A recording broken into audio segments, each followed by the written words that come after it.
Então, nesse desenho, quero demonstrar que geralmente, quando nós vamos desenhar still life, natureza morta, nós vamos estar colocando muitos objetos a partir dessa base que sempre para vocês, de círculos que vão se transformar em esferas, de círculos, elipses e quadrados que vão se transformar em cilindros, você organizando essas formas juntas no que nós chamamos de composição.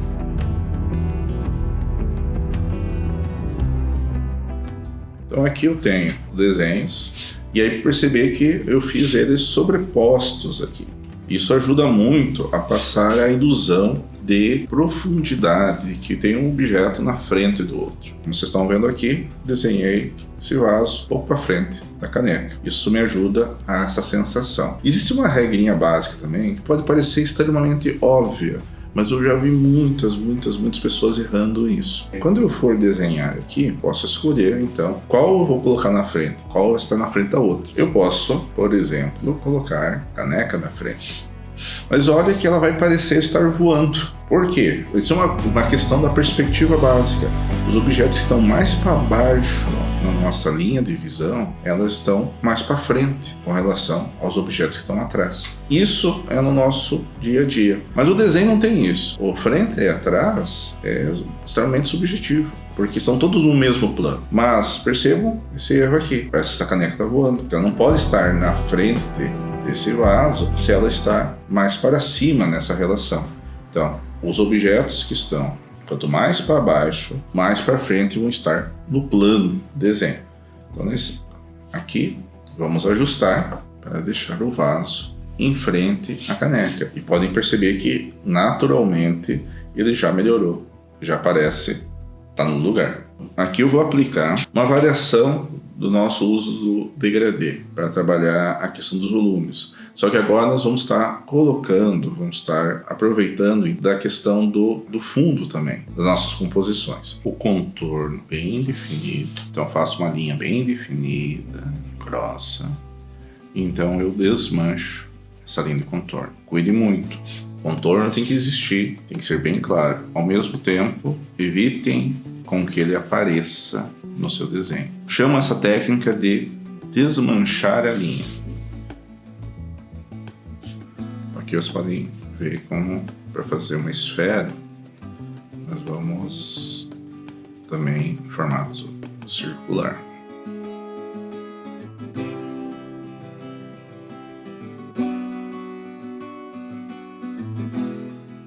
Então, nessa nossa composição aqui, até o presente momento, estou utilizando as mesmas técnicas que nós já trabalhamos, né, no uso da escala de tons. Mas aqui nós vamos começar a incorporar o fundo para fazer então as diferenças entre claro e escuro mais destacado. Eu nomeei essa técnica aqui de chiaro escuro. Na verdade, chiaro escuro é uma técnica do período barroco que valoriza muito os contrastes entre áreas muito claras e muito escuras, tá? No caso disso, eu acho que nesse desenho também o termo se aplica. Chiaro escuro é um nome em italiano para claro e escuro, mas eu vou estar valorizando muito o contraste. Então, uma área muito clara, ela vai se encontrar diretamente com uma área muito escura. E aí nós vamos trabalhando em toda a gradação até essa área voltar a ficar bem clara e ela vai voltar a se encontrar com uma área bem escura. Basicamente, aqui, em vez de eu desmanchar a linha para dentro desse nosso vaso aqui, eu vou desmanchar a linha para fora, parte superior aqui. Eu vou jogar uma sombra, vou desmanchar essa linha aqui também. Agora assim.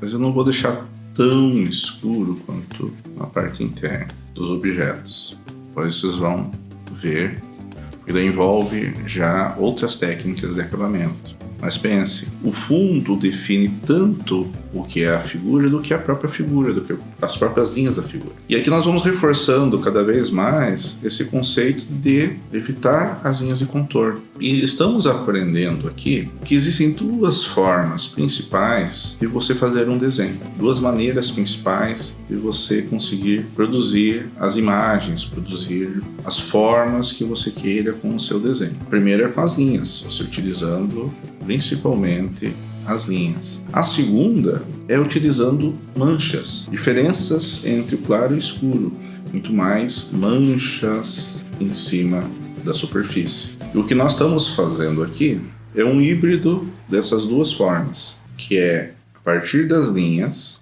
eu criar as manchas essenciais para dar a forma aos objetos. Então, aí vejam que, dependendo dos planos da área da forma, então eu vou utilizar diferentes tons de grafite aqui. Isso vai me ajudar a definir as proporções dos objetos, a posição deles, em cima dos planos, e não apenas deixar um fundo branco com os objetos voando. E aqui já é uma grande preparação para depois um desenho de observação de verdade. E aí entra a grande dica dessa nossa aula. Começa a observar realmente o formato da luz e o formato da sombra. Então, eu mais ou menos, com o grafite aqui, trabalhando com ele bem deitado, eu defini as áreas principais, as intensidades principais do nosso desenho. Agora, pegando nosso guardanapo, eu vou suavizar, vou trabalhar essas intensidades.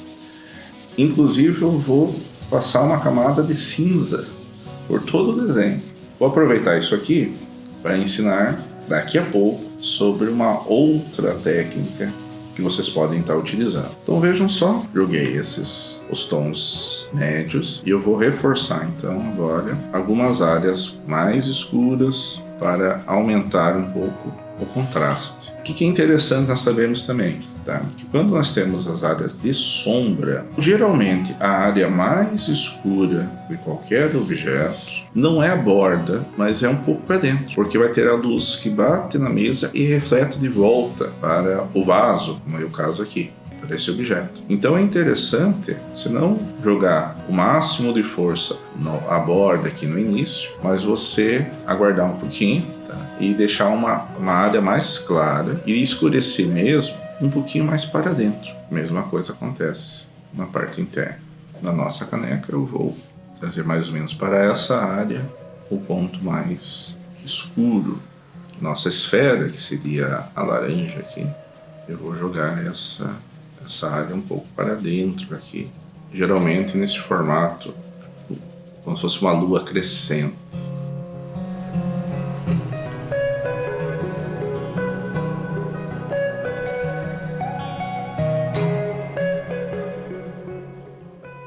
Utilizamos um desenho a grafite, nós não utilizamos apenas o lápis nos nossos desenhos. Nós temos outras formas, outras ferramentas para desenhar. Aqui eu estou utilizando, então, principalmente o nosso guardanapo, mas eu vou utilizar para desenhar agora a nossa borracha. As áreas claras, as áreas bem claras, eu vou fazer o, digamos assim, que seria o 0 grau. Eu vou estar utilizando a borracha para desenhar aqui. Borracha não é só para apagar seus erros, é para desenho. Agora eu vou fazer com que o papel apareça. Então, um recurso que se popularizou nos últimos tempos é tipo essa lapiseira aqui, só que com uma borracha na ponta.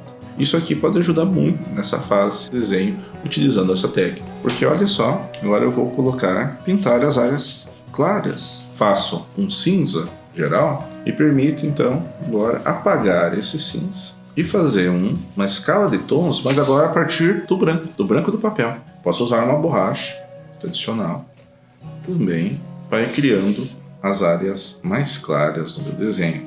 Ou, nos casos aqui, clarear um pouquinho nas regiões onde vou ter essa luz refletida, destacar um pouco mais essa luz refletida. Isso também que eu pedi para vocês, aquela borracha plástica. Vocês veem que ela está bem nova, assim, ela tem um canto bem agradável, aonde vocês podem estar auxiliando vocês aqui para fazer desenhos com uma ótima precisão. Aqui eu estou fazendo a borda do vaso. Coisa que geralmente vocês vão ver que todos os objetos vão ter uma borda, tá? Na parte superior mesmo. As elipses elas não são tão fininhas assim, geralmente não são tão finas. Então aqui fica fácil de nós desenharmos essa borda superior aqui que nós temos no nosso vaso. Aqui a parte inferior. Mas eu gosto muito dessa lapiseira aqui, borracha. E isso vai ajudar também no seu desenho. Então, nossa caneca aqui. Olha, a parte mais clara também geralmente não é bem na borda. É um pouco mais para dentro. Que eu consigo jogar essa luz de contorno, essa luz refletida, aqui bem pincelado. Aqui na nossa laranja, geralmente essa área aqui vai ser a mais clara, então eu vou fazendo um degradê ao contrário, agora usando o branco. E a luz do chão refletida também pode ser chamada de luz de contorno. E agora tem todo um trabalho para tentar esconder todas as linhas que eu fiz e deixar só as manchas para fazendo a borda superior da nossa caneca. Aqui, que seria a superfície da mesa. Então aqui vocês podem perceber essa variação do claro escuro, do claro escuro. Tá? Sempre tento fazer o encontro entre as partes bem claras e bem escuras. Isso ajuda bastante. E claro, quanto mais agora me dedicar aqui, acertar os detalhes, melhor vai ficando o meu desenho. Vou ajustando, limpando, melhorando, colocando mais áreas mais claras, mais escuras, voltando com...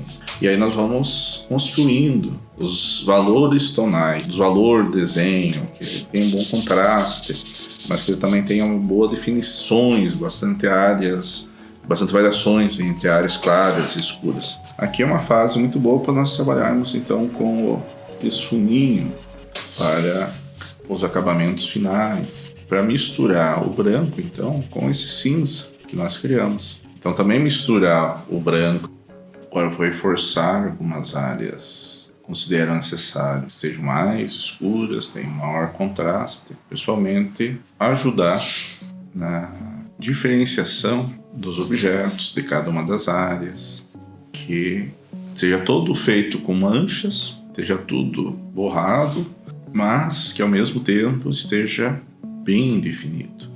E nesse momento que estão me vendo desenhar aqui, que vocês vão perceber que um dos grandes desafios no desenho, muitas vezes é você não ficar horas se divertindo aqui, ajustando cada detalhezinho. Também nós temos que perceber qual é o momento certo de parar o nosso desenho. Um dos grandes desafios de qualquer artista é saber a hora de parar com o seu desenho. E nesse processo eu posso simplesmente estragar tudo. É possível. Mas sabe o que acontece se por acaso você trabalhar demais em cima do seu desenho e estragar tudo? Você deixa ele de lado e faz outro. Lembre-se, não é apenas você não vai fazer uma obra-prima, você não vai fazer apenas um desenho bom. Você precisa fazer centenas de desenhos bons. Quanto mais você se dedicar, quanto mais você fizer, melhor você vai dominando as técnicas e melhor vai ficando o seu trabalho.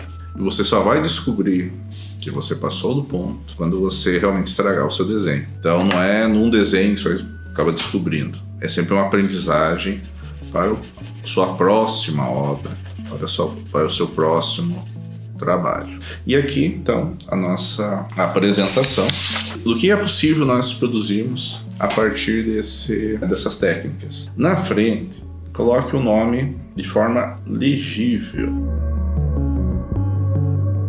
Comece com o que você tem em casa, comece com o que você tem ao seu redor, aquilo que é mais em conta. E isso vai propiciar o caminho correto para você se tornar um grande artista, se tornar um desenhista e utilizar o desenho em várias áreas da sua vida. Então, muito obrigado, espero que tenham gostado do curso até aqui, e que nós tenhamos um segundo, um terceiro e um quarto curso, onde nós vamos estudar outras técnicas, outras áreas, aprofundarmos cada vez mais no maravilhoso mundo do desenho.